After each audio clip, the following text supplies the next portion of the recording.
Hi guys! So today I'm going to be talking about how to have a good DI climax.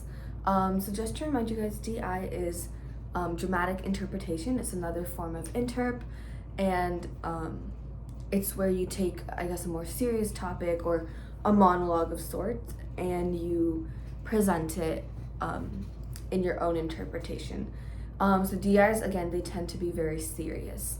And so unlike HI, but all types of interp have a sort of climax, like a place where there's either added tension or where the conflict is really present, or like when the conflict reaches its like highest point.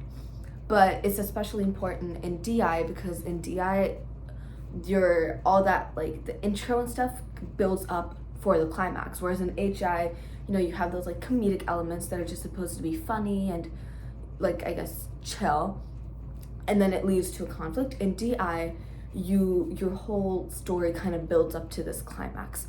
And so what you want to do in the climax is you don't want to make, there's like kind of this notion that the climax always has to be really loud and big, and in DI, since it's a serious topic, some people think you have to be screaming or crying or being upset or very angry, like it has to be big. But that's not true. Sometimes climaxes can be more impactful when they're smaller or they're like more toned down. And so what you never want to build too quickly. So you have to time it out, so then your climax, this part before the climax, can't be big or it can't be too tense. So I've seen like examples where people, like, they have to be a doctor, and so they start losing a patient as a doctor because those things happen. And so that was what the DI was about. And so what this person did is they built that tension too quickly at first. So for example, they would get really serious during a part, or like get really loud during a part right before the climax.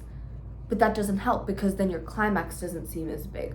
So you really always want to kind of keep the first part mellow, or depending on how you're doing the climax, you want to keep the first part not as tense as the climax will get.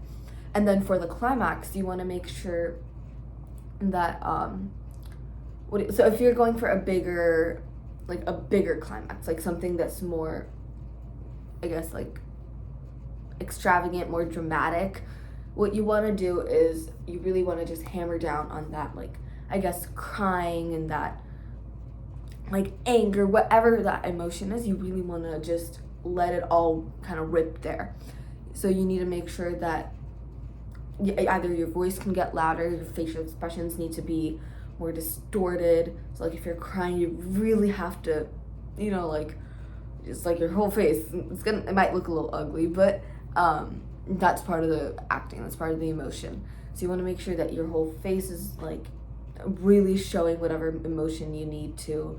Your body language, you need to make sure, like, a lot of times people use their hands when they're like explaining something, or they'll go like that, or like, use your hands in some way that fits the emotion. If you're angry, you might like hold your fists or something, and if you're sad, you might just be going like that. If you're like confused, like, there's like, look around, use your arms are really helpful in this case.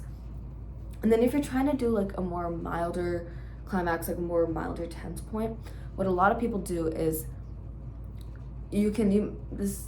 some people will either get really like kind of loud before and then boom, hit the climax, and they're just super quiet, like they're very silent. So it's like you can still hear, still be able to hear you, but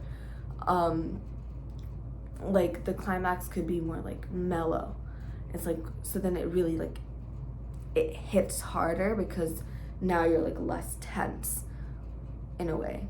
So the tension should still be there, but they're just gonna be less, instead of being super dramatic and big, you're more tense and like quieter, so then it hits differently.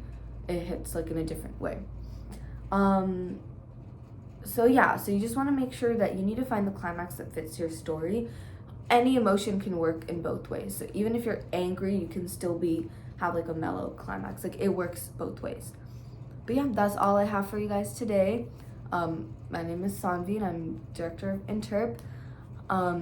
Yeah, and make sure you guys subscribe to the Treble Clef Project, and I'll see you next week. Bye.